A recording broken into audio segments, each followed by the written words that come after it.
And welcome back aboard Blur Force One with your boy Mo and your girl Polly. And this is the Supercast where we talk about all things superhero in our pop culture media, and that's movies, TV shows, video games, comic books. We talk about the news, do some speculation, all that good nerdy stuff. And before we get into the podcast today, you know what to do. Get down there and hit like on this video. So, superhero spring is in full effect. We have count them three, superhero shows going at the same time: Invincible, Daredevil, Born Again, and The Boys. And it's been quite a time. Plus, we're getting news about upcoming things. The superhero summer is coming back. Superhero Summer Part 2. Uh, it's coming up before you know it.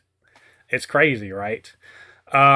So before we get into talking about all of that good stuff, I do want to say what's up to our resident Reed Richards truther, uh, you know, loyal Latvian, of course, our comics aficionado. That would be Polly. Polly, how you doing today?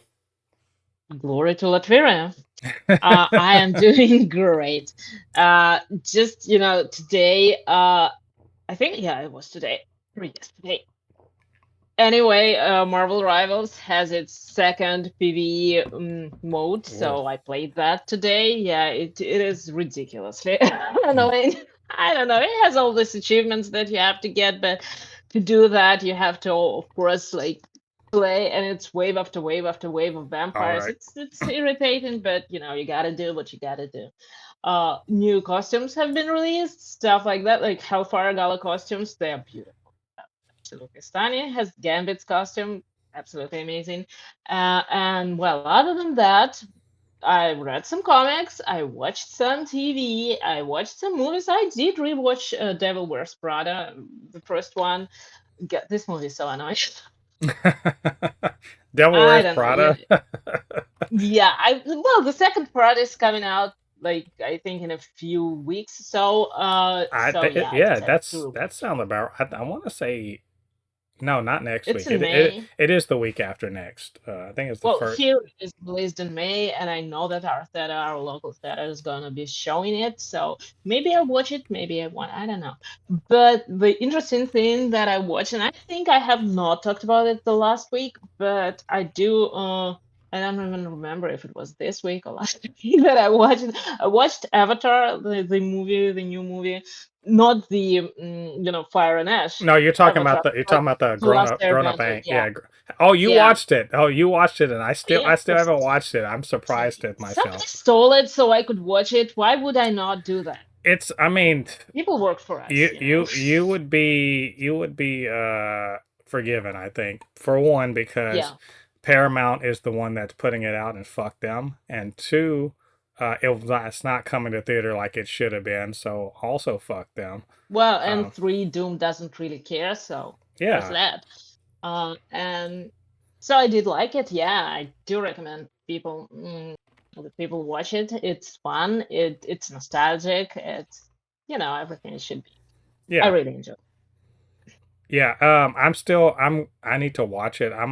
My daughter she is so set on just watching it on what is it, Paramount Plus, and I'm like it's already out. I told her I was like I've got it. I like if you want to watch it. So I'll see if I can sort of like convince her I'm Oh yeah. you know to watch it with me. So but I do plan to watch it sometime soon. Um I guess for me, my nerdiness this week has been pretty muted. I told y'all it's the spring. I'm sorry, I'm outside. Me and grass are like, we're like this right now. I'm touching grass constantly. Well, it's more like I'm have my hands in the dirt with my garden. But I did take some time over last week to watch something. I'm catching almost caught up on Abbott Elementary season 5. See, got to watch the season finale that just came out this week, so I haven't watched that yet. Which Abbott Elementary continues to be amazing, so like you guys should watch it. It's a consistently funny and good show. I watched The Breakfast Club with my daughter. Um, Did you like it? She wasn't a fan. I think I understand. I said this on Threads. She wasn't a fan. I think at some point we're gonna have to revisit and reevaluate John Hughes because he was kind of the voice of a generation, of of the MTV generation, I guess you could say. Um, and he's written or produced some things that I really love. Ferris Bueller's Day Off, love that. He wrote Home Alone 1 and 2, love that. Um, the Breakfast Club is considered one of his great films. He wrote Uncle Buck. There's a lot of stuff he was responsible for that don't necessarily age well, and I don't think that they necessarily connect with Gen Z or Gen Alpha the way they connected with Gen X and us. They don't even connect Uh, with millennials yeah, the same way, well, you know. not elder millennials such as myself, or I guess I'm between. So I was born in 1980, so I'm I could either be Yeah, no, Gen X that does. or elder millennial, either one. Um, it was a movie we watched a lot when I was little, when on into my teenage years. Um, Yeah, but 8 years later, so yeah, I not was born in '88, so yeah. It's interestingly. I don't think it. Like I said, some aspects of it really don't age well. There are some choices in that movie where I'm just like, why? Why would you, there that they now when you think back to what was going on in the late '70s and early '80s with like teen comedies and stuff and the sort of the tropes and stuff of it, it makes sense in that respect. Like if you watch a bunch of those movies, you'll understand why there are certain things going on in there. Some things that when you look back, you're like, why would you do that? I'll point out a particular scene where I thought about like what was the reason for this beyond it's titillation obviously, but it wasn't necessary. So there's a part in the movie uh I can forget that the asshole dude, whatever his name is. Uh he's in like the code. yeah, he's not he's supposed to be locked in this closet in timeout, if you will, but instead he snuck back into the library and he's hanging out. But then the vice principal or whatever comes in and is like, "What's all that noise or whatever?" And he's hiding under the desk of the main girl, and while he's down there, he's like looking up her skirt. And so I'm like, okay, we see him looking up her skirt. All right, you've delivered the joke. That's the joke that in this moment where he could be in real trouble and they're trying to cover for him, he's taking a moment to be like a pervert. Okay, that's the joke, right? And in the TV edit, they don't do this, but in the real movie, they show up her skirt, and I'm just like, what was the point? Like, no, I'm serious. I'm asking. I'm like, look, I get the point is that this is an '80s teen movie, and there's you need titillation or whatever, but it doesn't serve any. It doesn't serve the scene in any way at all, like at all. If they had cut that bit as they did in the TV edit, the exact same message gets put across, and then you don't have me 30 40 years later being like, why why would you do that? Or you have my daughter who's like, really, why would you do, what was the point of that? Yeah, I think that the question in this particular case is like when you were 16 and you watched that movie, what did you think then? And that probably was the idea of the whoever decided that this is a good idea. That would be John Hughes because he directed the Yeah, movie. well, that's see. So yeah, it does not work, and for my generation, I think like I can't speak for everyone, but for many of us, the jokes don't land. But similarly, the movies that we watch now, we find cringe moments in those movies. Even Yeah, like Mean Girls, Bring It On, stuff like that. There are hell, words that we don't use anymore. There are things that we don't do anymore. There are things that we just view differently right now, yeah. and they still in that movie, but we kind of let it slide because it's nostalgic, because we remember how it made us feel back then. But it's nothing that cringy that I It's think. there's a lot in there. My daughter was like, I don't like any of these characters except Brian and like the janitor. Who's Brian? Brian's the nerd kid. The I didn't like him either. yeah, shit. But there are things in it where I'm just like I like this movie, but I think about half of my enjoyment is nostalgia, and that's not necessarily that doesn't speak well to the story. That Also, how old do you have to be to find the teacher relatable? the teacher, Yeah. oh, he's just an asshole, but he represents every teacher that's an asshole. So like Yeah. I don't, I Teachers. mean, he's like, these kids are gonna, I'm scared. This is terrifying. These kids are gonna be taking care of me when I'm older. And the best comeback, possibly the best line in the whole movie, it's like, will they? Carl's like, well, will they be like, basically like, you're an asshole right now. You think they're gonna give a shit about you when you're old and can't take care of yourself? Well, they're not his kids. Well, but you get what I'm saying. Like, he his idea is, and this could be actually a good, this actually could be a good retrospective look at why we have in the United States we have 85-year-old senators and Congress people that won't fucking go away and let younger people take the reins of power because they know they fucked us and they're afraid that we're gonna fuck them back when they're incapable. Anyway, movie. I still enjoy it, but I get it. It's not for everyone. I also watched the first episode of Bel Air, which is a show I've watched already, but my daughter's never seen it, and I was like, we're gonna start watching this show, and she loved it because sometimes I have good taste, not with Breakfast Club, but with Bel Air. So we're gonna keep watching it. Anyway, that's about it. But you know what time it is. You know what? No, and this week is on It's point too. You know what it is? budget It's time. it's nerding on a budget time. This is the segment where basically I talk about all the shit I got for the cheap. Uh, I might one day tell y'all how to get like me too. The main thing is if you want to nerd on a budget, if you're in America, Be cheap. well that part too. I haven't started doing like I do thrift shop stuff a little.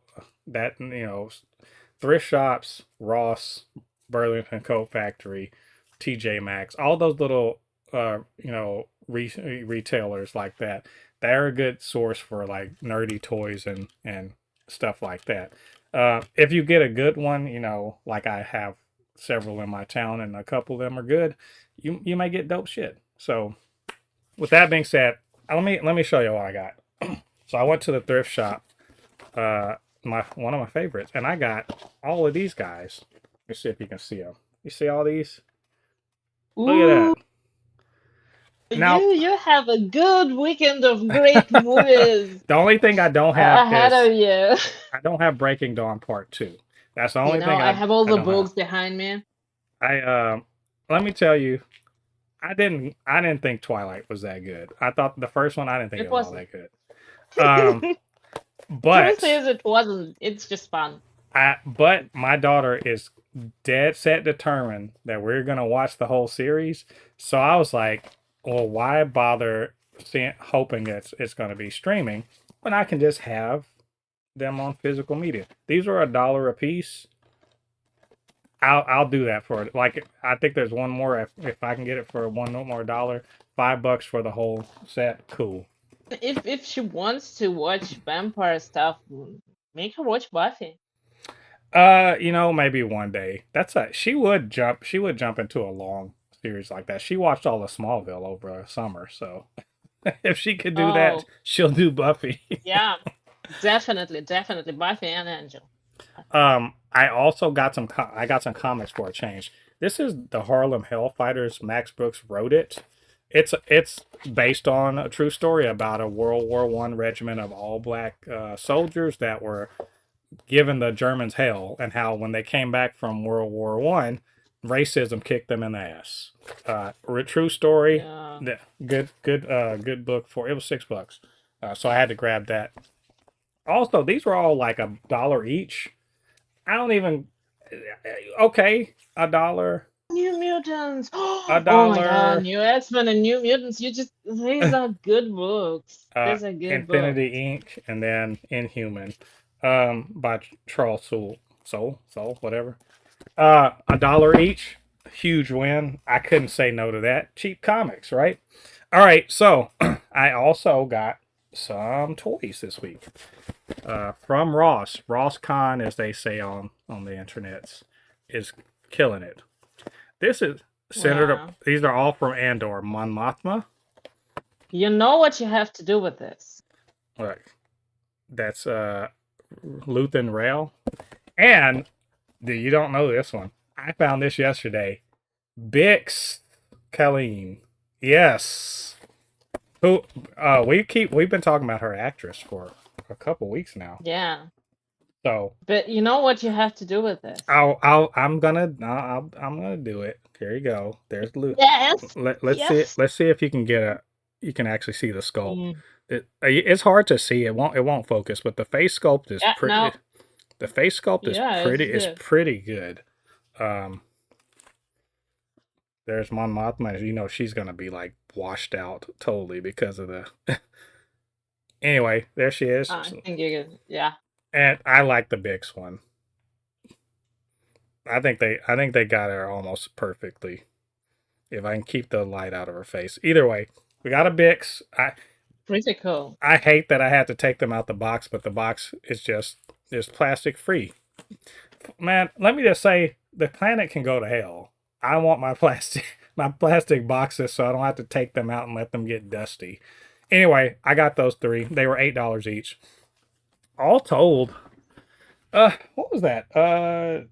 Like 20, maybe $40 total for all that good stuff. Not jealous at all. Yeah, I can tell you're not jealous. I can tell you're just like, it's whatever. So happy for you. It's whatever. It's whatever. I don't even care, you know. I don't even like toys, okay? Yeah. I'm a grown person. Well, I'm sorry Ross doesn't exist in your country, but Well, at least we have Doom. Yeah, tell the Doombot to go get you. That's not how you treat a Doombot, okay?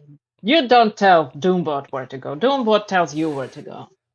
It probably is just like, I don't even know why you have all of this stuff anyway. It's capitalist detritus. It's superhero propaganda. Yeah, exactly. Yeah. Where's your Doom statue? It's there. It's just one, only one. That's the next question. It's like some people have Jesus in their home. Some people have like Buddha. We have Doom. I'm just now thinking of the little Buddha statue as Doom. I have an altar.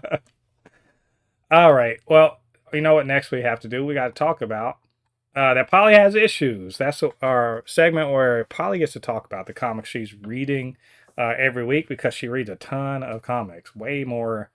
She reads more comics in like 1 week than I do in 2 years. So like, it's very impressive, and we got to hear her insight on what she's reading right now. So, Polly, what are you reading right now? What am I reading right now? Well, actually, this week has been a little slow because first I need to finish like some stupid TV show that I did finish, and now I'm back to my comics. I've been reading Black Panther, as many people know. Well, some people know. Whoever follows me knows that. And I've been reading Christopher Priest's run, which is so good, so insanely good. It's fun, and it does reference a lot of earlier comics about Black Panther. It does finally, he does spend, I think he talked about it, he does spend more time in America than he does in Wakanda, at least in the beginning of the story. But it's told mostly through a perspective of he's not General God. I forgot. Does he have like any kind of status? Anyway, Everett Ross, and he pretty much just grew up and he's not good at his job. He's supposed to be looking after a Black Panther, but he constantly loses track of him, doesn't follow like all of his huge plans. And like someone mentioned that to me on threads that they pretty much did Batman in the Avengers. And yeah, Black Panther is like that in this run. He has everything like plans everything 10 steps ahead. He has his whole entourage. It's Okoye and Nakia, at least in the beginning, because Nakia who does some weird stuff who I might add later. I might add are quite different from what the MCU Yes, very different. counterparts. Yeah. But still, like, unless if you're willing to ignore the age, which we don't know what age they are exactly, but let's not talk about that. They're pretty cool characters though, and the whole concept I kind of like it because it does give you an understanding of how different Wakanda is from like America and everything else. And in general, like, it has a lot of interesting plots, a lot of interesting stories, very very good characterization for everyone. And so far, like, I think like I've read one third of the whole run because it's 64 issues. Yeah, it's quite very Uh, long. yeah, so it's pretty long, but I'm like one third way through, I think. Mm, mm, one in one third, yeah. And I think it's still the beginning. I think that it has way more to give and more stories to tell. But I like it really a lot. It's fun and it's so different. And for once, I think this is the first time since the very first stories about Black Panther that it feels like there is some understanding of what Wakanda and what Black Panther are supposed to be. So kind of a definitive run, I think, for the characters. Oh yeah, I think it's pretty clear that a lot of what a lot of what we've gotten for from the In the MCU, movies. well, Hmm. in the MCU is kind of part Priest and part Reggie Hudlin. Like, Probably, I definitely see the influence of this run on the movies, but at the same time, I'm glad that visually it's so different, though, yeah, because visually it's an entirely different I thing. forget who the artist was. Is it Teixeira? Was Mark Teixeira the artist? Uh, yeah, yeah. I want to say, For I think in the beginning, because they going through like different artists, yeah, and some of them don't quite nail it, I'd say, but some of them are really there great. that was the era, like, because this was the late '90s, so this was the era where artists, It's 98. yeah, like the late '90s, so into the early 2000s, where ongoing artists wouldn't necessarily be able to make monthly deadlines. So you'll get Yeah, like so they. so you get like 4 issues, then 2 fill-ins, then 4 or 5 more for them to get caught back up. They got 2 months to get caught up, and then they fall behind again, and you get 2 more fill-in issues. That was I noticed that when we because we Is did annoyed. yeah we did that because we did comic book club for this the first arc, and I was like, oh, 2 of these issues are not the main artist. What's that? What's happening here? It's very interesting that you have because you have lead time. I don't know how much lead time artists get before a solicited book actually has to I come think that out. it used to work a little different in the 90s and like before that, because right now obviously most of them I assume work remotely, and there's like different scheduling and different understanding of deadlines. And back then it was probably a little more complicated and a little harder to deliver the results. Yeah, I'm But not. you know what? At least nobody used AI. Well, Some people use trees. I mean, somebody probably should have, but we ain't gonna talk about them. Yeah, the Beatless monster. So, all right, well, cool. You guys go check out some Black Panther on Marvel Unlimited. It's a good time. So that means that it's time for us to talk about some news before we get into our reviews of this week's TV shows.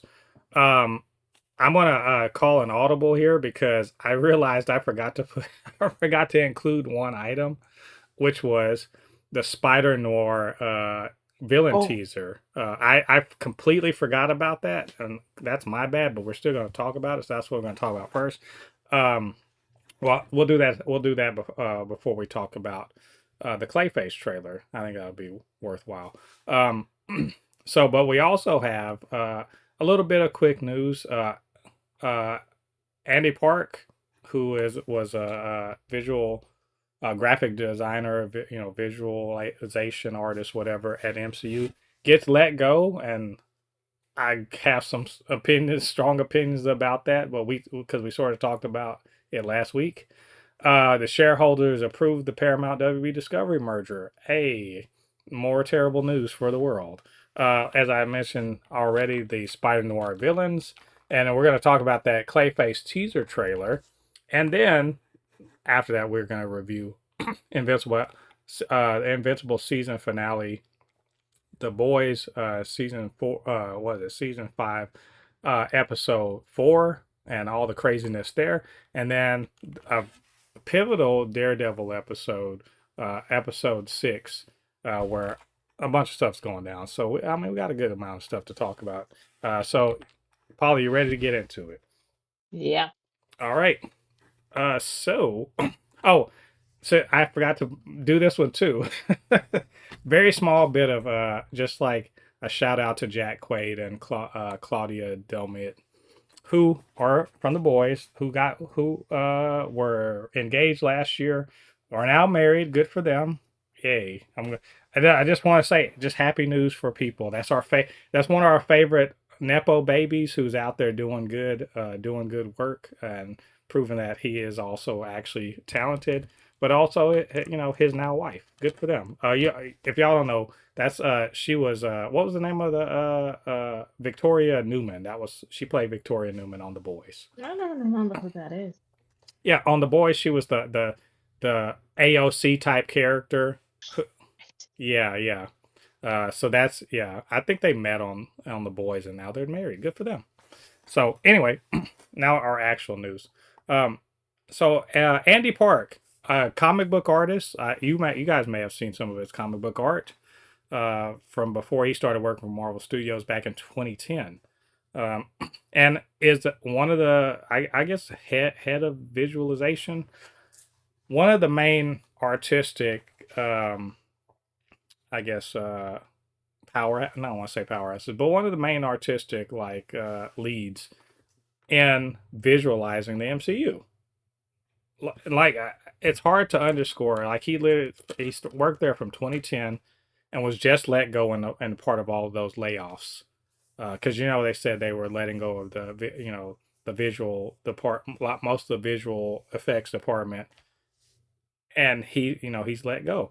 Now here's the deal: if you go look him up, look him up on Google and see some examples of his work, and you'll realize a lot of what you know and understand about the looks of the MCU was him. It's not just him. I'm not putting it all on his shoulders. There's lots of other people that worked there also. But I'm saying if you look at some of his art pieces, it pretty much is what the MCU looks like. And it is wild to me that of all people to get rid of, if you think of everybody to get rid of, why this guy? That he's literally been working there for 16 years, right? 16 years of his life he has put into making what I consider to be one of the vital aspects of it, which is making silly comic book costumes look actually like something somebody in the real world will wear, right? And making these kind of visualizing some comic book panels or just the comic book characters in a way that can be translated in a very cool way onto screen. Why him? This is I think this is kind of a prime example of why corporate America sucks. Because there's no fucking loyalty. Your only reward for a job well done is a kick in the ass as they escort you out the door. That shit is wild. He's delivered millions of dollars worth, millions upon millions of dollars of value to the company, and it's just it's packed off because AI and the shareholders want their dividend. It's bullshit. Anyway, Um, I wanted to share what he said about this before you chime in. On Threads, he said, "It's the end of an era. I was there at the start of the team that broke the mold in Hollywood. After 16 years, 40 plus projects, and 15 films led as director of visual development slash visual development supervisor, I couldn't be prouder of the history we made. My journey continues. To old friends and new collaborators, let's talk about the future." That's very those are very professional. I think very, he could have been like, he could have been real salty, but he's very professional and upbeat, and I'm glad for him. But anyway, what do you think about this development? Andy Park, of all people, getting fired. From what I understand, he wasn't just an artist at this point. He was like a decision maker. He was someone Mhm. whose vision was translated into these movies. So I don't know what the fuck Marvel is thinking at this point, because I mean, you're gonna try to save money, sure, but like these are not even the, because I understand that they fired artists and they like planning on collaborating with them on a case by case basis, which is ridiculous, Bullshit. because that's just trying to use people at this point, because you don't want to pay like Healthcare. I You don't don't. know, They don't want to pay health healthcare, insurance yeah, and shit. all of Yeah. that. But you want to use the art. I mean, they should get a collective fuck you from the artists, but probably won't. Anyway, but at this point, like you're firing people who kind of like you can't even use AI without the ideas that these people bring in. So what the hell are they thinking? I don't know. What everything's gonna look like? I don't know. It's probably not gonna be good. It's probably not gonna be what we used to. And I mean, at some point, in my understanding, like at some point, we just will have either have to stop going to these movies, or because they're not gonna look the same. They're not gonna look as enjoyable. And the even if they are, it's just the fact that we're kind of enabling this um, attitude towards talent. Yeah. And I don't want to do that. I'm very disappointed in their decision. I'm very disappointed. Like we have art books. We have like there are books about the MCU behind me, and these are the books about how what it looks like, about the people who created it, Right. about the artists and the teams behind it, about all of the people that you're trying to fire now. Because what you're not rich enough. I mean, it's ridiculous. You're It's not also rich enough embarrassing is and exactly the case. You're not rich enough. That could be the, if you want to know what's wrong with rich people, is in their mind they're not rich enough. Um, it's yeah, well, that's my feeling about that is, this because people are never satisfied. Like, it doesn't matter how good you are, how good, how well off you are. That's never enough, because that's a hole in your soul that never gets filled. And chasing after money is just now, it's just the thing you do. But that's something for another time. It's I think this is speaks to the rot in the soul of corporate America, or corporations in general. It's not just America, but America just happens to be the apex of corporatization. The rot in the soul of corporate America is that this, to service the shareholders, you fuck your employees, and there's no loyalty. There's not, and they want you to be loyal to them. They want you to care about their fucking bottom line and all that other stuff. But the moment they have a chance to make a dime more off of you not being there than they do off of you being there, they'll get rid of you. So, the best thing about this is that Andy Park's resume is impeccable, right? It's impeccable. That means he'll land on his feet. If he wants to do a comic book right now, if he thinks he's got it in him to do, and mind you, he hasn't had to do regular comic book art for a while. How long has it been since he's put out? I think it's a skill that goes away. Yeah, I'm not saying he can't. I'm saying maybe he wants to get back to it. Or maybe James Gunn is like, hey, you know, show Yeah. up, like show up. We got you. Or here's the other thing: he doesn't just have to do superhero stuff. He has a high in demand skill that translates to anything that needs visualization. So it's not like he could work in I'm sure he can work in video games. My understanding is he has done stuff for Marvel Rivals. So he's not gonna be broke. He'll be all right. I'm not talking about this because of that. I'm talking about this because this is yet more Well, examples of. maybe he'll finally design some black characters for Marvel Rivals. I mean, Like aside from Stormblade and Black Panther and you know we'll Hulk. get look. 3 is enough, don't you think? There doesn't need to be anymore. Well, there's only one black woman there. Yeah, that's one too many in their eyes. But but anyway, like I said, I think this is really more interesting because it's just like a corporate this in this time of mergers that we're going to talk about in a moment, and everything. The one big corporation is the end goal of all of this is one giant corporation that owns Yeah, you know everything. what? I really hope that it's a case of them not thinking ahead because like they're blinded by money. I hope that it comes back to bite them in the ass because like I kind of want to believe in karma in this case because you screw people over, so at some point you're gonna get screwed over, and I hope I hope it's like a hard situation. Don't Well, wish them anything good at this point I because yeah, think I love your movies and I love the comics, but I don't I love don't the way love the they act. corporation. I don't love how they act. No, I think I don't even approve of that. the best thing that all these guys could do is be like, "Oh, we're contractors, bet." You know how contractors tend to charge way more than just like the regular salary of the person that's working for the company. So, all right, well, 3 times whatever y'all were paying me before, because Yeah, we'll see if it's that or yeah nothing. yeah it's You don't get anything. Yeah.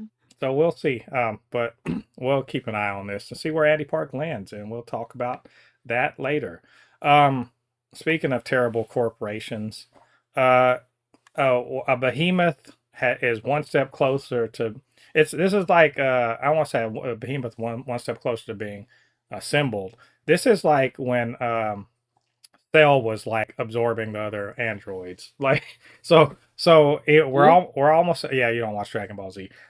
This is where Cell was like going around absorbing Android 15 and like 16. I couldn't get 16, 17 and 18.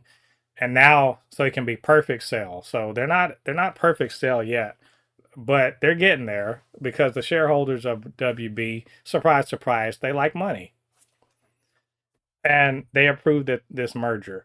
I just want to go on record, and I'm not Nostradamus.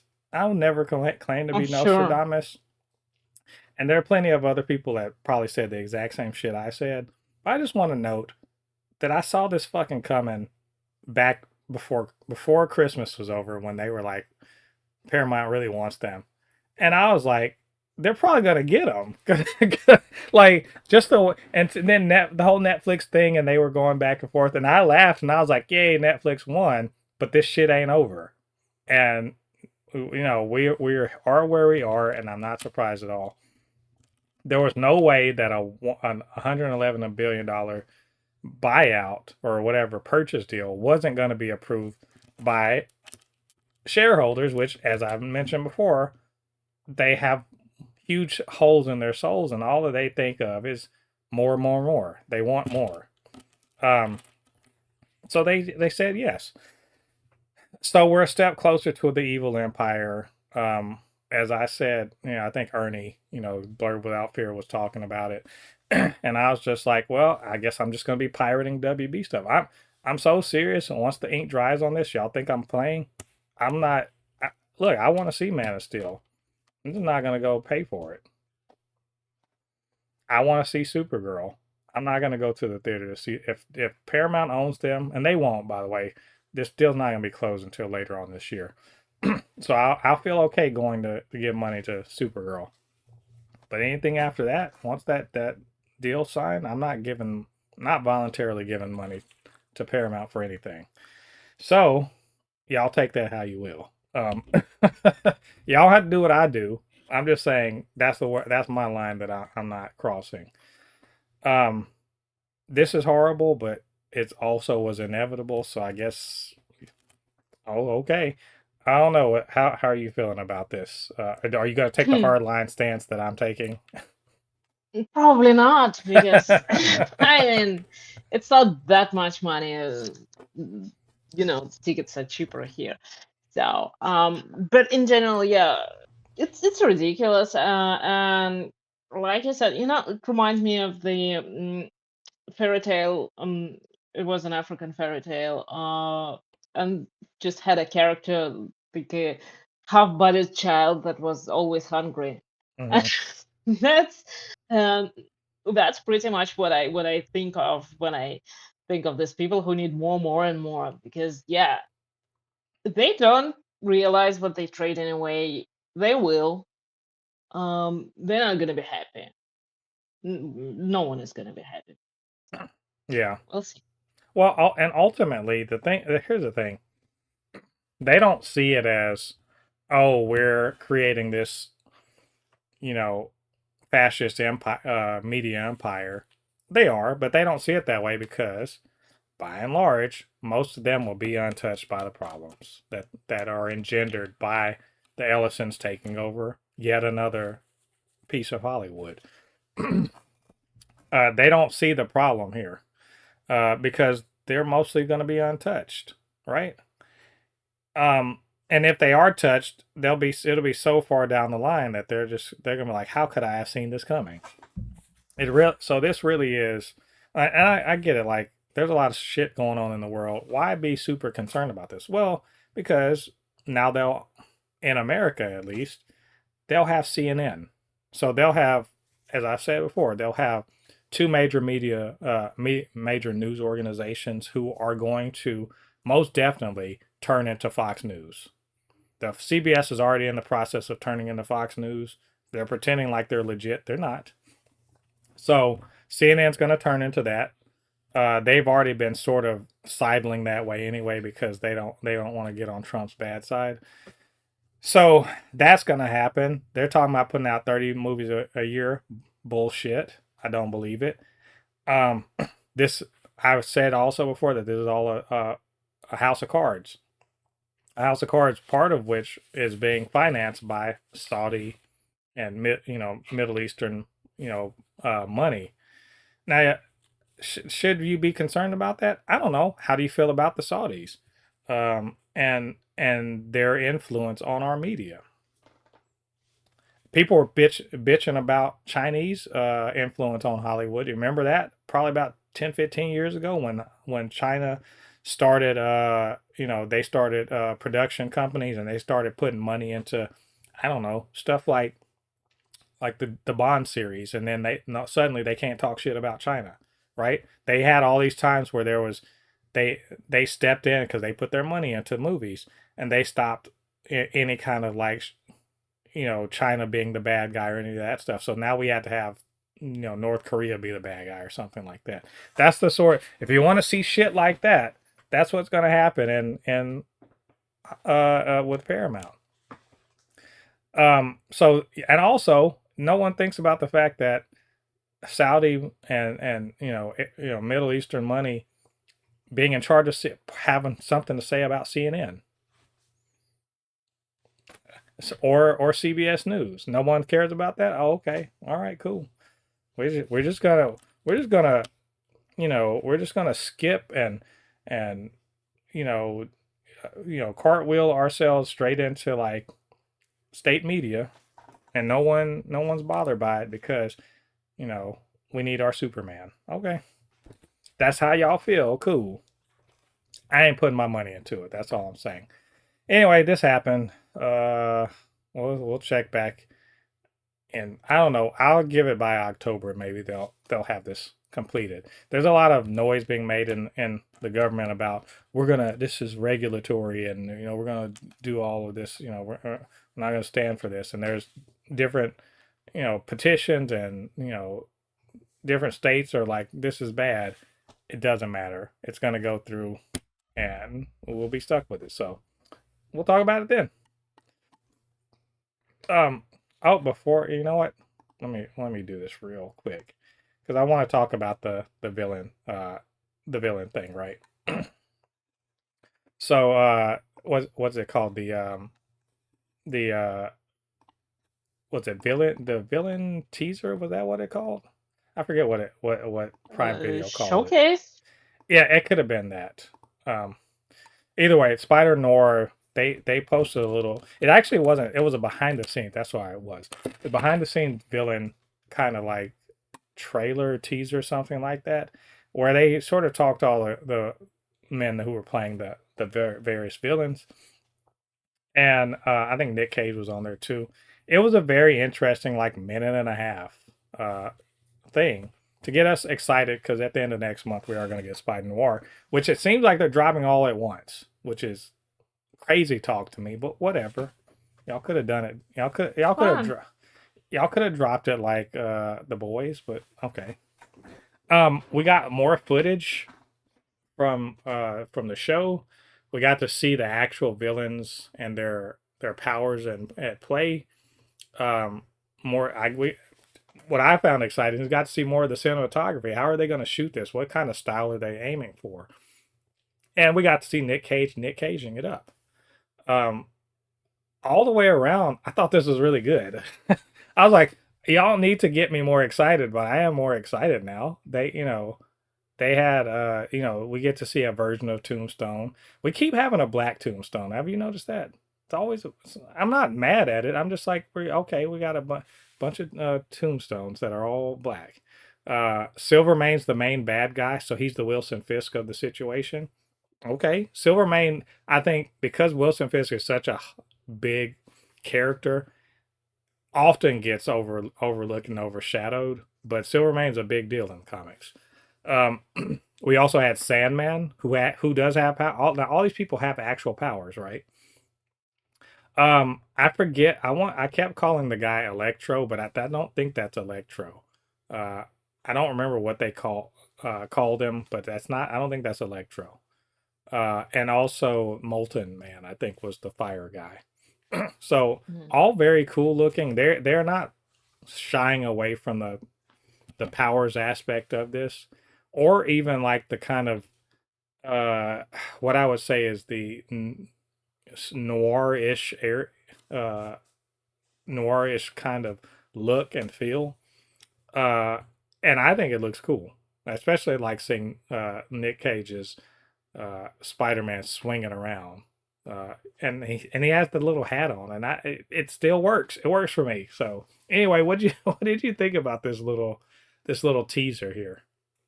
Well, I enjoyed it very much, even though like I haven't read a lot of Spider-Man comics yet. I plan to, but people voted for Black Panther, which I'm not upset about.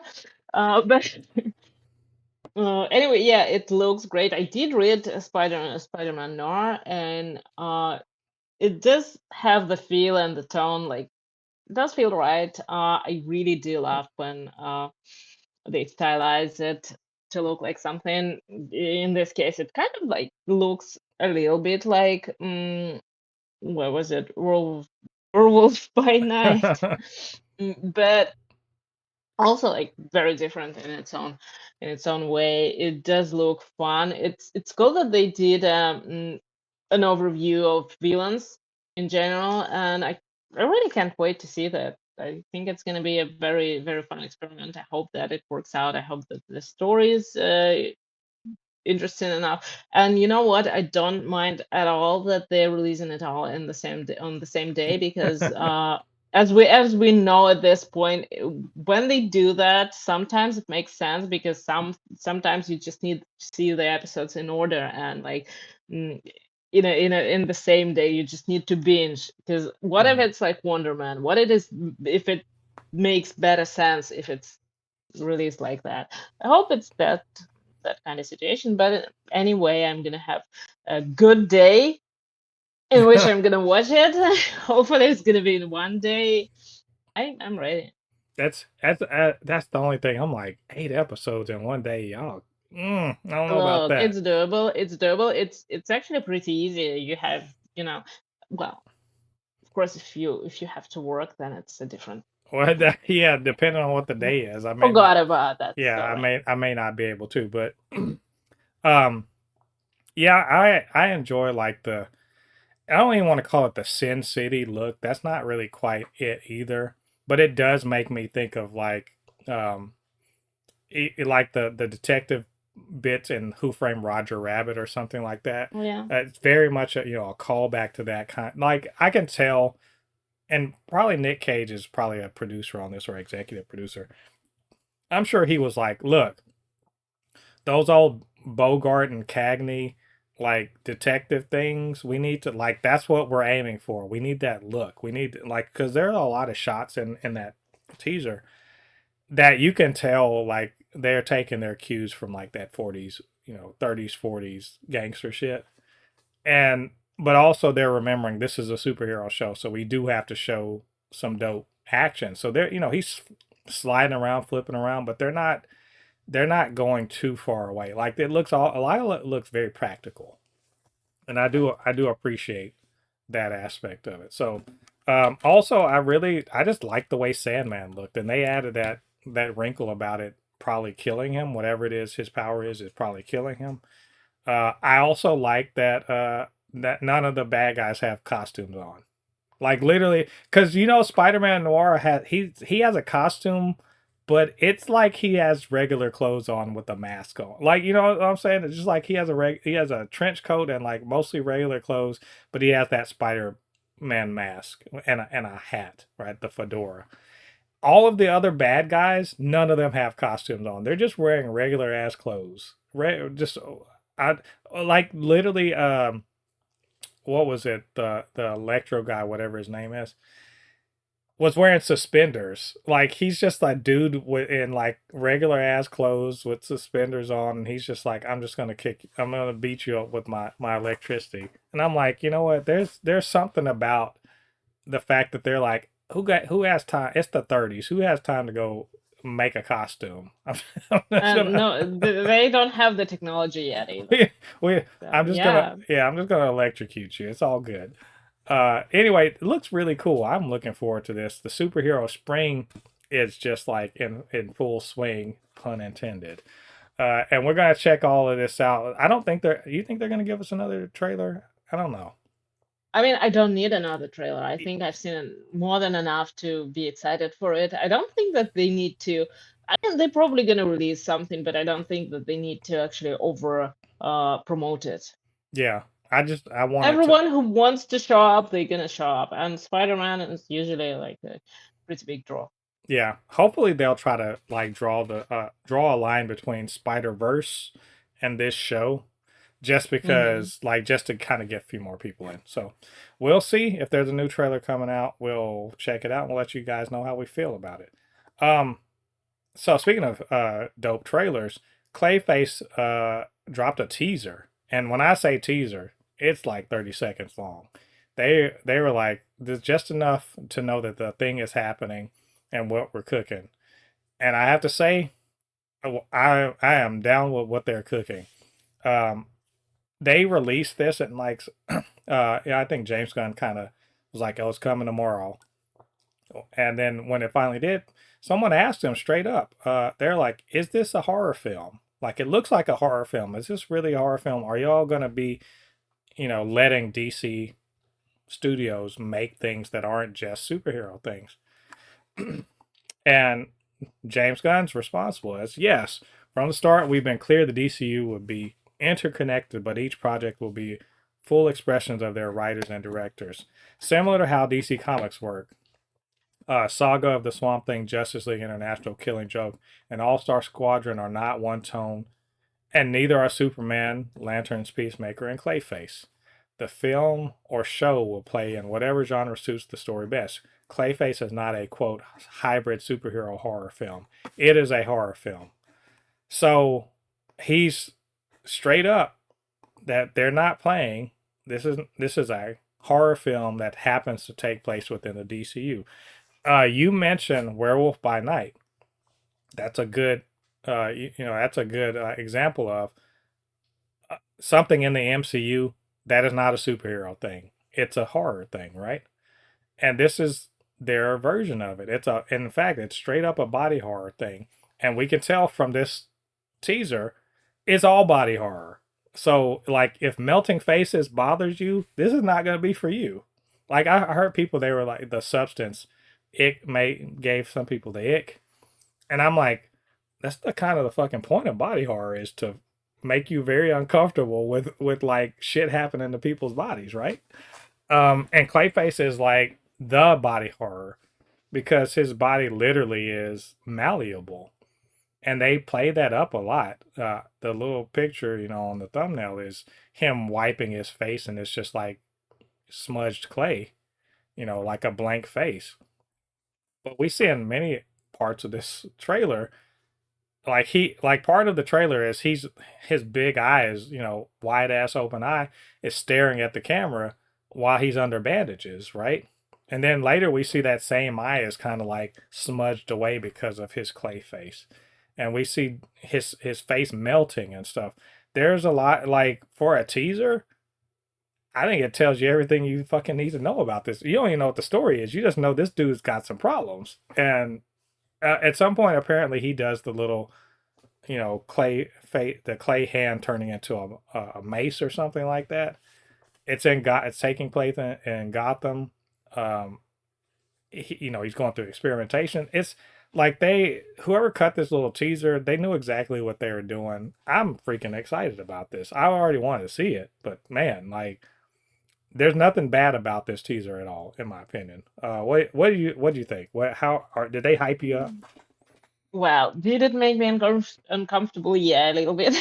I can't say that I'm a fan of body horror. I can't say that I'm a fan of horror, like in general. Some horror movies I like, some I don't. I don't care for body horror necessarily, but this is not the kind of thing that usually bothers me. So it does look interesting. I'm kind of more interested in the story because in this particular case, I mean, what I want to see is the tale behind it, the psychology behind it, because if it's just smudging faces and making people uncomfortable, then it's meaningless. And I know that it's not, because this is how DCU works now. The stories are the main part, and that's the main draw for me. So that's what I'm excited for. Am I like waiting for this movie to come out? No, I'm not. I'm not like anticipating it. It's not one of my favorite characters in the comics. I do want to know what Gotham is gonna look like in this story. So to have some understanding of it. And like I said, story, character work, those are the things that interest me. Yeah. No, I agree. The one of the thing I saw is that apparently this takes place before Superman. So this is Yeah. I think it before I don't know if it's before Creature Commandos, but it's before and I so and this really does raise a question, because remember in Creature Commandos, Clayface is in there. Clayface is in there Yeah. as had killed somebody and pretended to be them. So if that's the character, and I think they are trying to indicate that it is in fact the same person, seeing this sort of be incorporated into the DCU proper shit will be really interesting. But I think it looks like it's going to be a good thing where you can just go in, watch the movie. It's not important that you see anything else in order to enjoy it. And if you connect the dots between that to the DCU, even better. Like so when you see the character later, which I'm assuming we will. So this is Tom Reese Harry's. I'm assuming we will see him later on at some point in the DCU. So very, very cool. Can't wait to see the full trailer, which it's this is so far away. I don't think we'll get a real trailer for this until, let's see, probably until August. That's so they're just like letting you know we're working on it. We'll check it out whenever that does drop. So that means it's time for us to talk about The Boys, season 5, episode 4. We're at the midway point, so to speak, of the season, the final season. Which means we're in the part where we're sort of building up the middle act of this show, of this final season, and they're laying groundwork for like how do we get to the end game. In this case, everyone's like, "Hey, we need that V1. It's super important. We got to get it. So let's all head off to this abandoned facility uh, and see if we can find some more. Surely, maybe they just got some, it maybe it's in the medicine cabinet or something. That some guy just left some on the counter, and we don't know about it. We'll find out. So, great minds think alike. So Homelander and Soldier Boy are also headed there, but there's a wrinkle because apparently there's like a kill zone or some shit like nearby where all these there's just like no one can anyone that gets there apparently something that's juiced up on V1, maybe some animals or something, are just eviscerating everybody. It's crazy. But, this is dire situation. We're gonna go do that. And chaos ensues. In the meantime, Annie, she pieced out at the end of the last episode because turns out it's really stressful to have to try to protect someone who's made of tissue paper from someone who can like destroy half the planet. It's very scary stuff. So she's kind of going to she wants to go and see her dad because she thinks she's probably going to die imminently. So she wants to get some closure, and it turns into an awkward family reunion that is also kind of sweet. Uh, also, at the same time, Homelander's like, I'm a god, and I'm gonna need a whole lot of people to worship me as a god. Hey, Firecracker, you Jesus lover, do you want to worship me instead of Jesus? All right, cool. Go tell everybody to go do the same thing. So Firecracker's trying to figure out how to make all that work, and also we get some insight into the lavender marriage between O Father and Ashley. And it's not so lavender. It doesn't seem not as lavender as I thought it was. And finally, and most inconsequentially, the bromance between Noir and Deep is apparently over. Um, Big surprise. The black guy is not. He's not. The black guy is not very happy about his mediocre white coworker taking credit for his win. There's a lot going on in an episode that I think you might call a filler episode, but I don't think that's fair to it. Are things moving? You never want to call anything a filler I mean, episode. it's. Oh, I forgot. Ryan was there briefly too. He mad. Uh, Yeah, but everybody forgot about that. Okay, to be fair. he mad though. But again, shout out to the Oh, young man that plays Ryan. I think he's actually doing really well in this he season. plays mad good. Yeah. But yeah, so all this is going on. It. How do you feel about the episode? Not no strong emotions actually, because when I was watching, I kind of got bored a little, nodded off in the beginning. When they were fighting, in that well, they were arguing about like who is the worst. The boys when they were at this what facility looking for V1, and I kind of got bored there. So I don't necessarily remember what the beef with each other was, but well, I did Oh wake yeah. up just around the time that they did not find V1, Which and was the end of the that was episode. well, that was predictable, to be fair. I mean, No, what no, were they actually, expecting? they did find Oh, they did. they didn't find V1. They found like empty vials of it. Well, Uh, yeah, but yeah, but they didn't find what they were and looking and for. and So they were yeah, they were fighting because there was a soup who was basically he was just in the facility, and he has psychic powers, I guess, and he was just yeah. That telling guy in everybody to the hate. wall. Yeah, he's telling everybody to hate each other, and uh, which one I thought was interesting because we get some insight into Soldier Boy, and here's a big surprise: he's full of shit. Oh, so That's a shocker. whoa, crazy. He's full of shit. Like I love the interaction between him and Homelander because he knows that Homelander looks up to him, but in the midst of them going through the facility, they sort of they sort of like have it out with each other in terms of like talking shit. Because once Homelander realized, oh, you fucking loved Clara Vaught, you were in love with you know Storm what was her name, Stormfront, you Stormfront. Yeah. whatever she was called before, Liberty, I think. Oh, you were in love with her. Oh, I can fucking use this. And he keeps like kind of going. So it's fun to watch them two go at each other.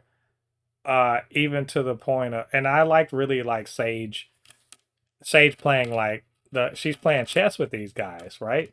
Cause I think she sees, oh, Homelander is like, I got on his side for a reason, but he's liable to fucking spin everything out. Like I need an exit plan. So she innocuously sets Soldier Boy against him, and it's very funny to see that play out.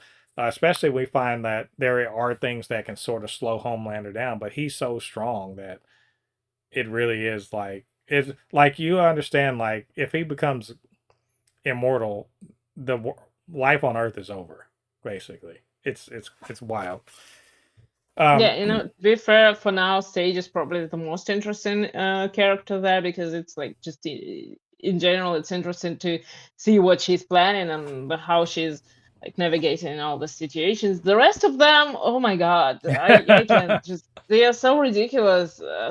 I I would be surprised, and I know that like probably they supposed to win this whole thing, but I'm definitely gonna be surprised because they are not capable of just winning. the whole hate thing was what was interesting. Um, is that they have it out with each other. They have this is every show for whatever reason that has an ensemble like this needs to have an episode where everyone just says the shit that they've been holding in, and it's like, Yeah, and so they have that whole thing, and it devolves into like them trying to kill each other. But thank God plot armor exists, or Huey would be dead. But they sit up there and they talk shit about each other and say all the mean things, and later on, Mother's Milk is like, I meant all that shit I said about you, Butcher. And Butcher's like, so are we good? He's like, of course we're good. Like, just because I fucking hate you doesn't mean that we can't work together. He's very professional. I'll give him that. Very, very professional. Uh, they've been through enough that he's just like, yeah, fuck you, but this is important, so we gotta make things happen. Also, Frenchie and Kimiko are they're back to just being platonic friends. Okay. I'm I didn't yeah, I didn't feel and strongly about that at all. yeah. It's not the.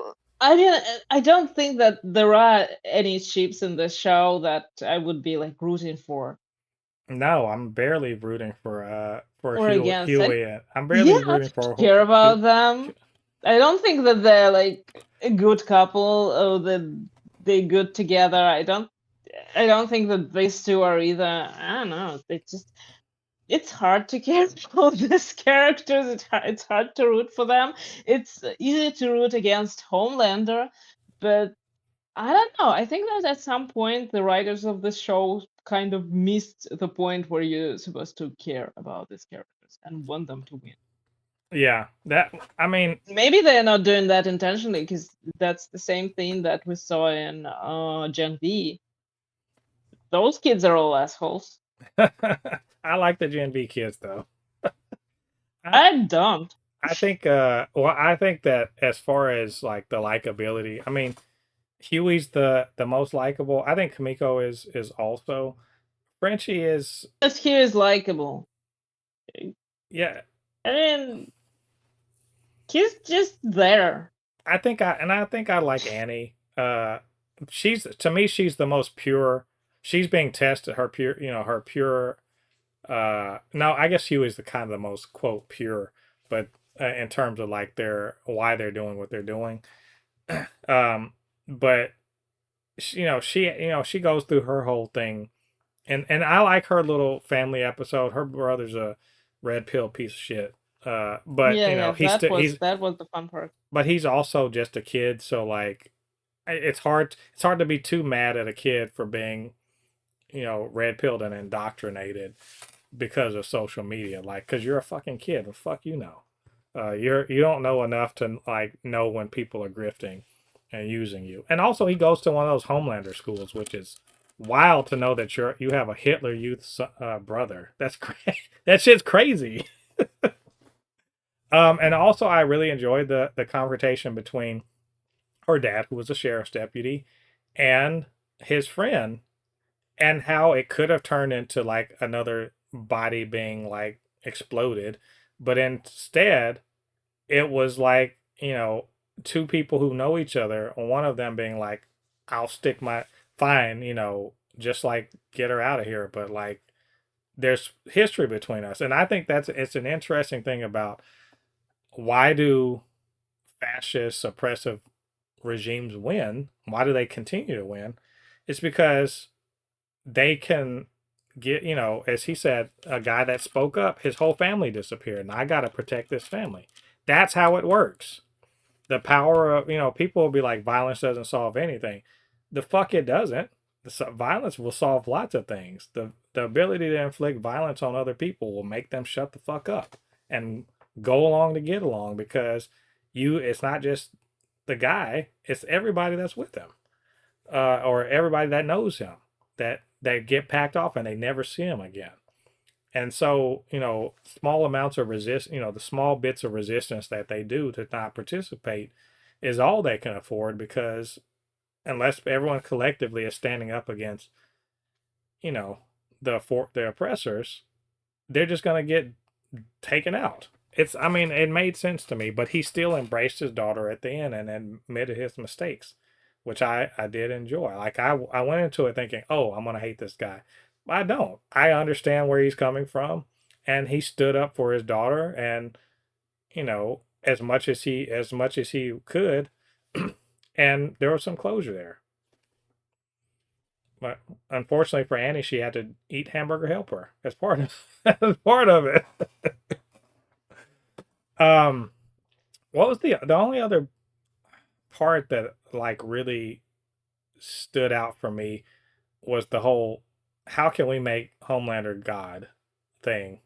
And it was I it was annoyingly realistic, if that makes sense. Like, because that's how mercenary, like, this is obviously a stand-in for MAGA. Like, if you don't get that at this point, you are willfully stupid. Like, you have to be intentionally being dumb. So they're a stand-in, and supposedly they care about God, but or Jesus or whatever, and they're like, well, and Firecracker's like, instead of being like, no, I stand up for Jesus, she's like, all right, I'll do whatever. I'm trying to stay, not get killed and stay within the good graces of this powerful man. So now we got to rebrand Homelander as like basically God. We're gonna say he's a prophet, but he's not. But really, we're saying he's God. And of course, oh Father, the religious leader, sees money in it. So of course, he's the first person to like be like, how can we make this matter? Because these people are mercenaries. They're not. They don't care. Their principles are money and power, not God, not morality or anything. All of that is irrelevant. And at least Ashley is honest enough to be Ashley and the screenwriter Worm, and also the what I forget the woman's name, the Hollywood woman. We're all there honestly being like, we don't believe any of this shit. We're just here to sell a product. And it's Oh Father and Firecracker that have to compromise themselves, what they say they believe, in order to like stay in their powerful and rich places. Anyway, MAGA. Overall, I thought the episode was cool. I don't think it's the best thing I saw this week. Uh, it wasn't No. bad. It wasn't the best thing I saw this week. It wasn't bad. It was a good way to move the story forward. Hopefully, we'll get more next week as it ramps up to because we got 4 more episodes to go. Well, it can't be the best thing because it goes up against series finale and something that we all really care about. Yeah. But anyway, that's our thoughts on that. Well, if y'all agree, disagree, y'all want to talk about it more, to get down there to the comment section. Let us know what you think. Um, let's talk about the Invincible season 4 finale. This is, you know what I like to call this is a coda episode. Last, I think last episode was the finale in the sense that all of the things were leading up to that one big pivotal moment. And so now we're kind of in the coda. This is the aftermath. How do we deal with what happened? Which let's call it what it is. Cecil said it in the episode. The failure of them to defeat the Viltrumites. Uh, to be fair to Mark and everyone, nobody knew. Even Nolan was like, if Nolan had known for real what Thrag was on, he probably would have been like, this is dumb. We can't be fighting them. But it's not going to work. And it was also him that destroyed Viltrum and everything. So now they're racing back home because Mark's like, oh, they're going to be on Earth. What do we do? And when they get there, they find, well, on the way there, Mark's having like visions or whatever. And this is a theme throughout the episode. He's got PTSD. Thrag beat the PTSD into his ass. Beat him so bad that he's having like visions of like the worst things possible happening, and they're happening in real time. It's like Thrag is Freddy Krueger and Mark is just like a victim. He's micro sleeping and seeing the worst things possible. Throughout the episode, they get back to Earth. Ain't nothing happening. Oh, the world is the world. Not and everything. So now it's the worst thing is waiting for this other shoe to drop, knowing you can't do a fuck thing about it. Like if Thrag and the other Viltrumites rolled up, what can you do, right? And it's Mark's having trouble dealing with that. He's got to deal with Eve and her. Eve dropping kind of a bombshell on him about what happened when he was gone. Weirdos on the internet being like, why is Eve so big now? And she explains it. Nolan got his foot back in Debbie's door, maybe. I think there's a possibility because we forget so much time passed between when they went off and then when they came back. There was like I think it was, it wasn't a year, but it was a long time. I think it was 6 to 8 months, something like that. So she's kind of moved on from Paul, and now she wants to go see Oliver and the other on Telescria. And Nolan is basically going back. He's not staying on Earth, but he's keeping an eye out just in case the Viltrumites show up. And of course, the Viltrumites show up, and Thrag is basically like, "Yo, we're gonna rebuild. We're gonna rebuild our race here on Earth. And if you got a problem with that, we'll burn this motherfucker down." And Mark has to be like, okay. And people, and I think that's more or less sums up what exactly happened. I mean, obviously there's a lot of, slow moments and, character development and so forth and so on. And I get it, but that's ultimately what it is. Thrag and the Viltrumites are living incognito on Earth. And the deal is that as long as the, Mark and them don't look for them, they won't tear everything apart. And Mark's got to live with that. So good plan. Yeah. Well, I mean, does he have a choice? Yeah. Thrag by himself Thrag alone will destroy everything on that planet, even with the Guardians of the Globe, even with Mark, even with Nolan. Thrag by himself wrecks the entire planet. Still a choice. I mean, it's a Not a good choice. one. Nobody said it's a good choice. No, But yeah, no. Thrag even said he's like you don't you have he's like you don't have a choice and yet still you do billions of lives and the future of this planet, or you can just let us do what we do. And it's it's an interesting way. Like I'll say this is my favorite episode of the week, uh, only because I think it caps off a season. It caps off a season that had a lot of things going on, but it kind of explains how difficult it is to do the right thing, because letting them stay there is the right thing to do, right? Because he wants to Mark wanted to be like, no, I can't let you, and I'm like, let is a hilarious thing to be saying about something you have. That's like saying I can't let this earthquake destroy homes. Yeah, that's hilarious that you think you have anything to do with it. The fun thing is Rag and them could have just done it anyway, but there's a bit of respect, but he can't see it. There's a bit of respect being paid to him and Nolan, and in the sense that he's saying, we are here. I'm letting you know we're here, so you can stop worrying about all that. Not only are we here, as long as you leave us the fuck alone, we'll be peaceful. We're not gonna do anything. We're not gonna interfere. We're not gonna kill nobody. We're not gonna do any of that. We're not gonna do the stuff you think.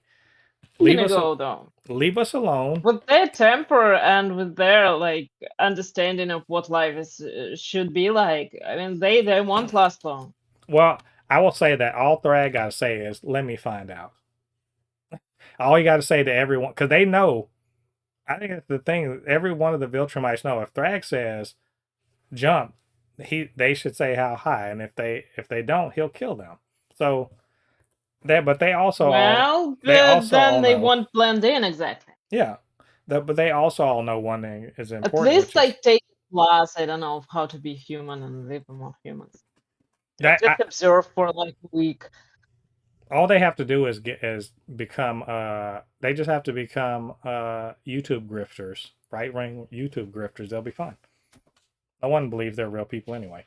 Uh, so it beyond that, I like that Debbie and Nolan, the steps towards reconciliation with them have been taken, but she's still mad. She's still big mad. I don't know if I mean, that's such a ridiculous thing to I didn't say I happen. I wanted mean, it. yeah, I mean, she has every right to be mad, and she should be mad. Yeah, I hate that. I feel like it's like written by a man. it is written by a man. Surprising.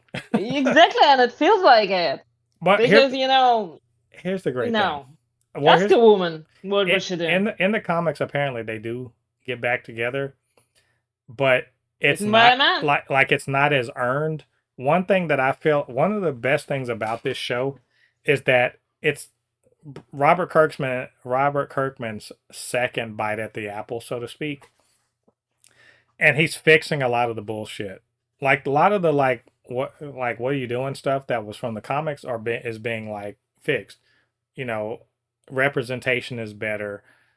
Some of the weird aspects of the storylines have been either sanded away or just gotten rid of, which raised the question about Anissa. If you know what happens between her and Mark in the future, uh, we'll see. Yeah, we'll see how that works. But Nolan's redemption arc, I think he's gonna have to work a hell of a lot harder. And he's like, you got to give me a chance to make it right. And she, I don't have to give you shit. And that's the main thing I said. I was like, she don't have to give you a damn thing. She don't owe you anything. And him realize, like you can sort of see in the animation, him sort of absorbing that and being like, you're right. You don't owe me anything. I shouldn't expect anything from you. And so you see later on when they're in the spaceship, and he's like, there's a really great view of Earth when we're leaving, and she's all wrapped up in like what to her would be an amazing sight, and he reaches out to touch her, and then correctly, because I was like, bitch, if you don't put your hand down, correctly pulls back away from it, because he doesn't. It's not his place yet, or ever maybe. It's not. Yeah, come on. I mean, they can be evil, but no, It's coming I do though. not approve of that. it's coming. Well, they better fix it I because just it letting you just know. no. Mm-mm. Mark finds out that There's he still time to fix it before the next season comes nah it's out. no because there's going to be a time jump. There's probably going to be about a 5 year time skip. Yay! No, not enough time. Uh, so Maybe on her deathbed. I um Eve reveals that she had an abortion because we knew she was pregnant beforehand. She had an abortion because she she was overwhelmed and felt like she couldn't have the kid while Mark was gone and may not come back. Mark, thankfully, took it the way you should take it, which is he feels bad that he was gone and couldn't be there for her. He wasn't mad that she had the abortion. He understood Was he that. in the comics? I don't know because I didn't get that far, but whether that's he handled it exact because you want Mark is he's the hero. If he had had a weirdo's response to that, he started crying not because oh no that was a potential child of mine that is no longer there. He was crying because he was like I went to save to fight this war and I left you here to deal with like to make an agonizing decision and I wasn't there for you. Like this whole time, aside from the PTSD, he's just like he's fucked up because he realizes being away for so long also meant that he couldn't be there for the people he loved, which I think led to him being like, okay, fine, when it came to Thrag, because he knew all the people he loved were gonna die. If like so he this is his time for him to be there for them. I thought that was very well handled.